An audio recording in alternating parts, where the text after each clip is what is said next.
Okay, this is a personality profile mind map. So where does this come from? I heard Jordan Peterson lecturing about personality testing. He's a big expert on personality testing, and he talks about the big 5 characteristic traits.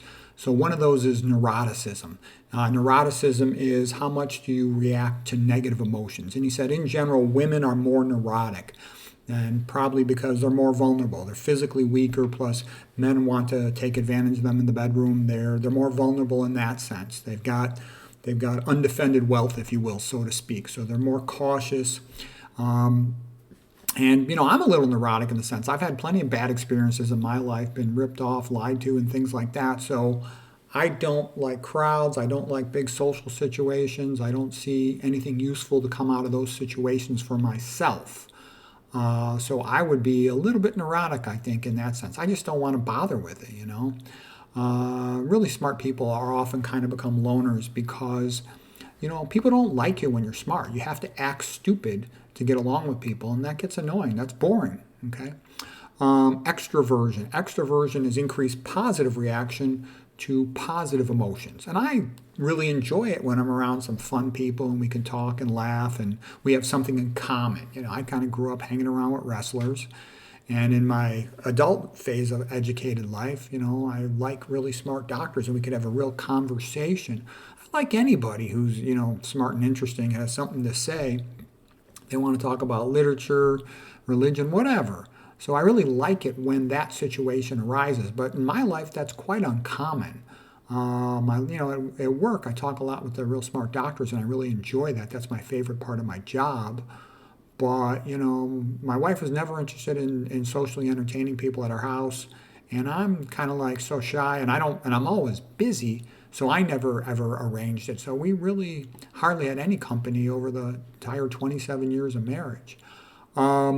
Other things he talks about, agreeableness. This is one of the big 5 traits. And he says women are more agreeable than men.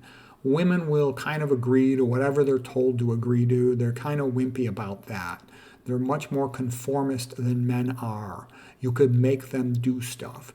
And I think that's partly why there's such a big push to feminize the country. Because basically, if you want to push people into slavery, it's a lot easier to talk women into slavery than men. I can remember too, I've known some Eastern European women who grew up in communist countries, and they're like, oh, it wasn't that bad, so what, all the men have no hope, they're alcoholics, but the women said it wasn't that bad, and you didn't have to work that hard, and so what if you have to lie all day? It's not a big deal. In a communist country, you have to lie all day long just to survive. That's just the way it is. They didn't have a problem with that. So I would say I'm actually very disagreeable. And the reason is I consider about 99% of common thinking just stupid. And I consider the average person to be an illiterate mental retard. So I really have no interest whatsoever in what people would call normal. And that would cause arguments sometimes with me. For example, should the kids have a cell phone? I said no. My spouse said yes. We totally disagreed on that. And of course, in the end, the wife always controls things because the husband's not around. I'm working all the time. So anyways, I would say, and that's pretty characteristic, I think, also of smart people, to be disagreeable, because we know that society is based on convention, which is designed to control the peasants, and we don't like being totally controlled. So high intelligence people are rather disagreeable, and I think I'm an example of that. Okay, the next big trait Jordan Peterson talks about is openness to experience. And I think it really depends on how you define experience. If you define experience as wanting to go to a crowded event, then I don't want to go. If you define it as wanting to meet a bunch of people who I know I have nothing in common with, then I don't want to go. So, but if you define openness being willing to consider an idea coming from another field that views my field or a field I'm interested in, I'm very open to reading their papers, listening to their ideas, maybe I'll agree, maybe I won't. So intellectually, I'm very open to new intellectual experience, but I'm not very open to social experiences. I've had enough bad social experiences and boredom that I don't want to do most things that somebody, like let's say somebody wants to go to the baseball game. I go, no, I don't want to go to a baseball game or a football game or any crowded thing like that. I hate that kind of stuff. I don't like traveling, so I'll just be quite frank. Next thing he talks about is self-esteem. So Jordan Peterson says your self-esteem means when you have a high self-esteem, you have more positive moods than negative moods. You like and respect yourself. And I'd say I have a very high self-esteem. I like and respect myself, I think, because I know what I should be doing and I do it. And I'm very good at making myself do whatever I think I should be doing.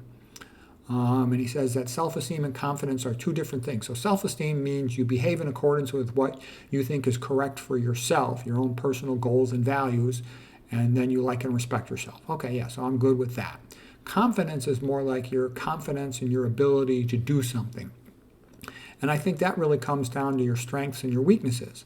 Like I wish I could sing. I love music. I love Christian music, but I can't sing, so I don't sing. So it's a lack of that ability means that I can't do that thing, even though I would love to be a singer. I would love to be a musician, but I just, I tried to play clarinet when I was young. I didn't know any better. I wish I had tried to play piano, but it's too late now for any of that. So because I don't have the skill, I don't do it. But it's only because I don't have the skills, not because I wouldn't love it or have the desire. So we all have strengths and weaknesses. Another of my weaknesses is I'm not that social. Literally, I didn't have a phone for about 11 or 12 years, and I would probably only make a social phone call once every 3 months or something, okay? Other than, phone calls I have to make at work or something or when I'm on call. So I'm not that social at all. Men are like that, especially smart men. I got a lot of things on my mind. I'm thinking through, some pathophysiology in my brain. I don't need to chit-chat.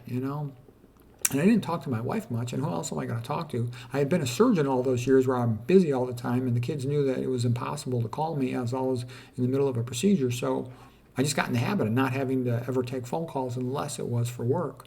The other thing is IQ. I think that's pretty important because there's IQ thresholds to do certain careers. Like a lot of people think you got to be real smart to be a doctor, and I would say that's not true. I know really stupid doctors, people that are so stupid that are doctors that's not even funny how stupid they are. But I'll tell you one thing about them. There's no lazy doctors. You have to work your butt off to get through pre-med, to get through med school. And as a clinical doctor, you better be cranking out billing codes pretty rapidly all day long or you will lose your job. So you got to be a hard worker. But a lot of doctors are really stupid. I know tons of doctors, they've never read a single book since they did their training, or even since college. Once they were in med school, they never read a social book. So they don't know any literature. They don't know almost anything. You'd be amazed. Because I talk to doctors all the time, every day. And it's rather shocking. And then also as far as intelligence, some people think, oh, I must have such a high IQ. And I think that there's a lot of doctors that have pretty high IQ. The difference is, I would actually say the key word here is goals. I have very high goals. I was so angry at myself for getting re-injured as an athlete and ruining my career, watching my friends go on to be All-Americans and national champion. I was one victory away from being an All-American, but I was not an All-American, and that pissed me off. I regretted that intensely. I used to just cry about that in the afternoon when I was by myself, and I was so pissed off at having screwed up my athletic career and having been a wimp and not allowed my father to not let me take an extra year of high school or an extra year of college to kind of get my act together. And I was so mad at myself that I vowed I would become a great doctor or scientist. And I was so intense about it. There was nothing that would stop me, that I would use every last, blood cell in my body to try to become some type of great doctor or scientist. That's how intense I was devoted. So that's why I know lots of doctors. And when I say IQ, to me, I'm just estimating that I see how fast they can understand something. Let's say I'm teaching a resident. I'll have one resident, I explain the procedure, I can explain it to them 4 or 5 times, they don't get it. I'll have another resident, I'm barely half done explaining it once and they get it already, okay? So that to me is a sign of a high intelligence. Sometimes it's a sign they also have experience, but I think there's a lot of doctors also that do have pretty high IQs. But the difference why I'm so confident, you can put me in a room with 1,000 of them, I'll probably get the highest grade on anything I'm interested in. And I had other doctors say this to me too, is that, for example, I know guys who are the smartest internal medicine doctors in their group. So they probably got IQs in the ballpark, 145 to 155, and they know their field cold, okay? They can tell you some obscure EKG finding or stuff like that, some obscure electrolyte condition.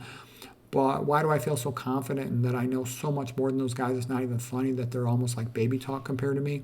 It's because they only had a desire to excel in their own field. They didn't have what I had, which was a desire to really understand medicine, to be this great doctor, to be this great scientist. So I'll have read in the adjacent fields, the nutrition, epidemiology, toxicology, all this weird stuff.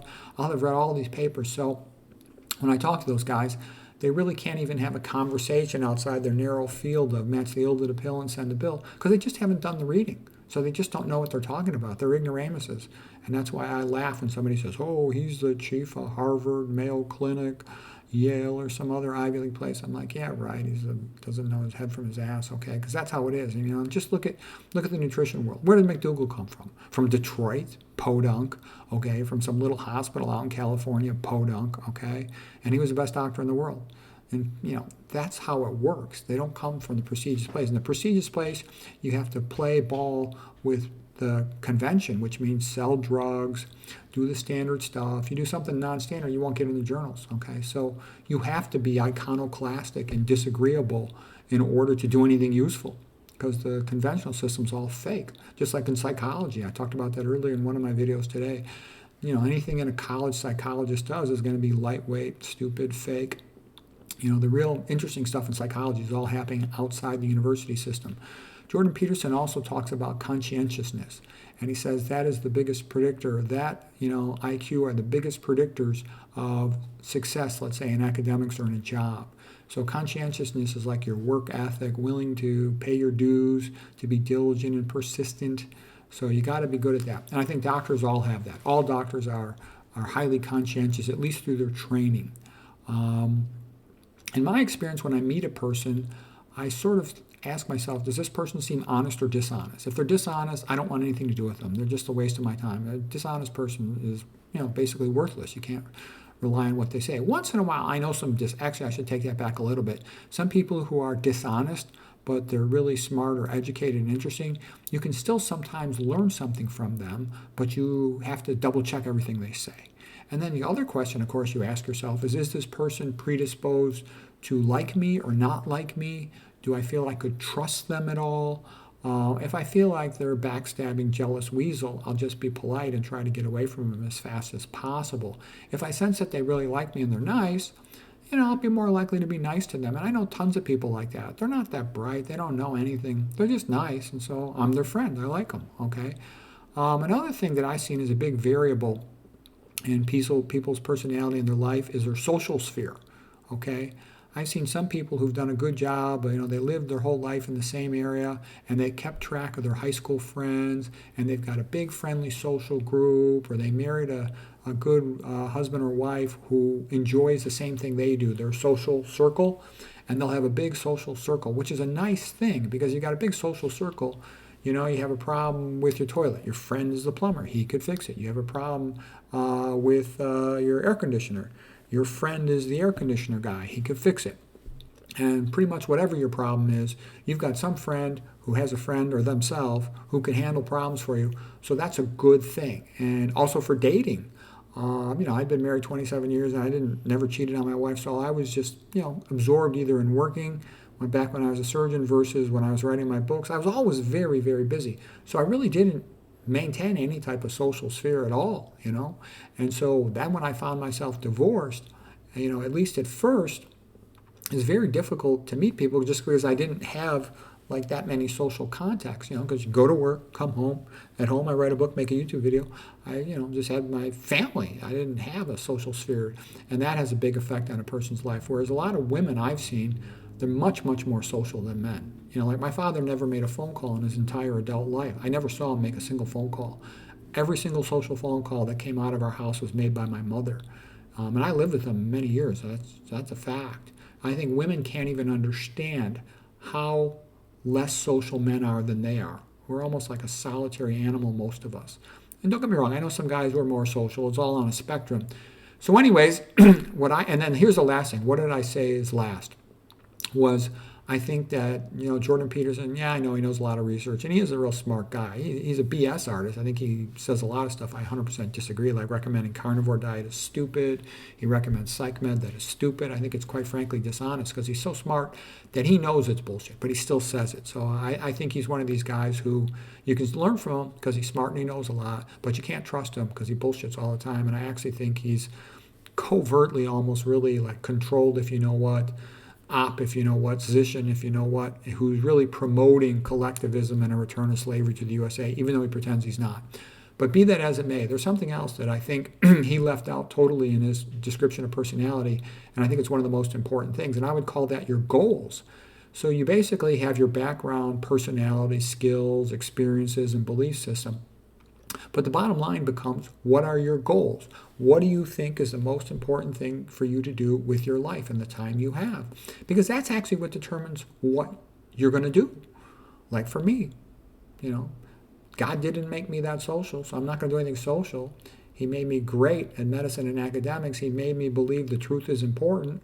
And that's why I'm so confident, because I know there's lots of smart nutrition doctors and stuff, but almost all of them are doing it as a business.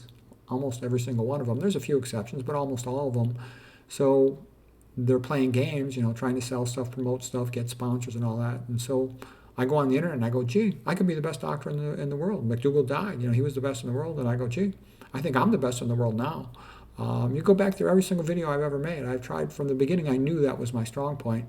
So I've never bullshit. I might have made a couple tiny mistakes here and there, but I've never lied, bullshit, or played any games. And I've gone way deeper into the pathophysiology. And I think that's because I'm a little bit of a chip on the shoulder, frustrated doctor, wants to convince other doctors. I'll help whatever patient comes along, but I direct my talks towards high-level, knowledgeable people. And I go into that. Other people would say, oh, why even bother with that? The regular public is not going to understand anything. But I think it's important to do that. And I'm a little pissed off. The journals wouldn't publish a lot of my articles and my ideas. A lot of these places wouldn't interview me. I get pissed off by that. I'll have plenty of doctors. I've had this a bunch of times. Doctors come up to me. They tell me I'm a genius. I'm wonderful. I figured out all these things. And then I'll say to them, how come you don't ever invite me to speak? And they go, oh, we can't do that. And they can't do that because I don't sell drugs and I don't promote their textbooks. They know that I refute their textbooks. So anyways, those are my goals, to continue to be the best doctor in the world, because I believe I am, and I believe I can continue that, and I will try to do so as long as I can. I believe that Western civilization is being destroyed. So I think Western civilization is by far the best civilization in the world. And I don't think there's anything that's capable of replacing it and maintaining freedom. I know lots of people from other cultures who are very nice, talented people, interesting, all that is good. But they simply don't have a culture that can replace Western civilization and maintain freedom. I think all those Eastern cultures which are godless, they will have no ability to resist a return to slavery, collectivism. And I think, the art, literature, music, architecture, it's magnificent. It's beautiful. There's nothing even in the ballpark of it. So I will continue to speak positively about those things and encourage people to learn about them. Other than that, I'll just live my life, and that's where I'm at. And this video was kind of like for friends and family. I think they would find this funny, because I got some cousins in Puerto Rico, for example, who I really like, but I hardly almost never see them or talk to them. So they might find this funny, and they'll find it interesting. And it's a good, I think, example of how this personality business works. And basically, this personality profile is so complicated. You could keep on adding things ad infinitum, but I think it comes down, in the end, what are your abilities, what are your interests, and what is your training, what's your intelligence, and then what are your goals? And then you go for your goals. And you try to succeed, and that's about it.